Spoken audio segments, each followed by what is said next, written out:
truc, hein, j'avais une dans ma tête. Les femmes béninoises, il n'y a pas besoin de soumission. Elles ont reçu une éducation tellement douce. Vous ne pouvez pas. Moi, j'ai beaucoup de copines béninoises. Mais elle, des fois, elle est étonnée. Elle dit, mais quand elle regarde les femmes ivoiriennes, vraiment, l'aisance qu'on a de parler là, comment nous on fait?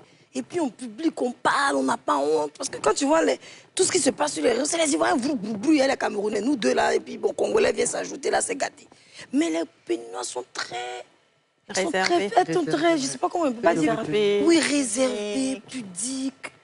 Ça dit, devant les gens, elles ont un comportement, mais pourtant elles sont amies avec nous, hein, sans problème, elles nous aiment bien. Mais elles disent, je ne peux pas faire comme toi. Est-ce que chez eux, on a besoin de féministes? Oui, mais féministes d'un bon sens.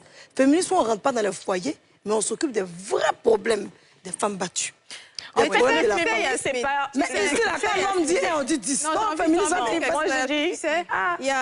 le féminisme doit forcément rentrer dans les ménages, dans les foyers. Pourquoi? Parce qu'il y a des enfants éduqués. Oui. Et c'est par là que ça commence.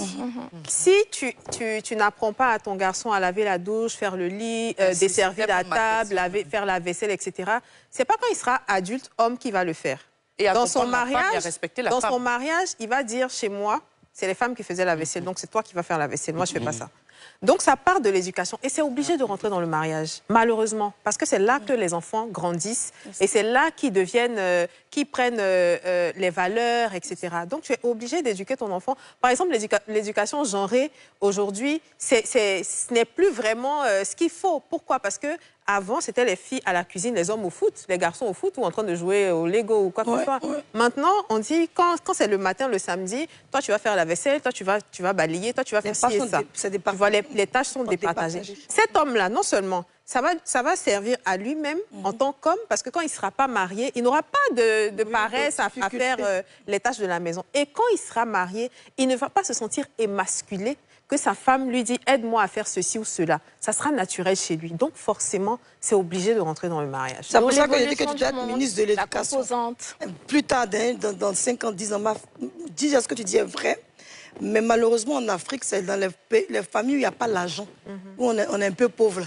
C'est là-bas, garçon, c'est un bro, ou bien c'est là-bas, une balade devant la maison. Les familles riches, il y a beaucoup d'hommes qui ne savent pas faire la vaisselle. Lui-même, il ne sait pas laver son chocoto.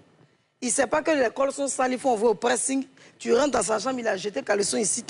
Ils n'ont pas, il faut reconnaître que sans les servantes, ces enfants-là ne peuvent pas vivre. Mais ça touche aussi les femmes. Hein. Donc ça, là aussi, les féministes doivent rentrer dans la famille des riches pour leur dire que éduque bien ton enfant, c'est pas parce que tu as l'argent. C'est ceux qui ont l'argent n'éduquent pas leurs enfants comme tu as. Mais d'où la sensibilisation et d'où la répétition, en fait. Donc ça, c'est pas lié aux féministes. Non, pas du tout. L'éducation. Mais justement, parlant d'éducation, est-ce que vous pensez qu'en 2025, on doit rééduquer l'homme à comprendre en réalité ce qu'est vraiment une féministe? Même la femme, même les femmes aussi, mais réellement, qu'est-ce que c'est que le féminisme? Mais surtout les hommes quand même, parce que malgré ce qu'Isabelle a dit, ou tout à l'heure tu disais que oui, il y a des hommes qui ont compris ce que c'est le féminisme, on les a impliqués dans ça, mais il y en a beaucoup qui ne savent pas et il y a encore des déboires. Continuer à frapper, à violenter les femmes, à violer des femmes. Une femme ne peut pas mettre un short parce qu'on estime que c'est une prostituée, alors qu'en réalité, elle a le droit de porter ce qu'elle veut. Et même dans la relation homme-femme, il y a toujours un déséquilibre. On dit toujours que oui, la femme doit toujours être soumise, alors qu'en réalité, la soumission, comme elle l'a dit, est naturelle.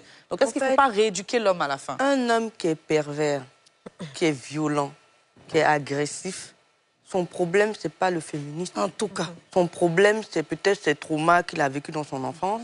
C'est peut-être un manque d'éducation au sein de la cellule familiale.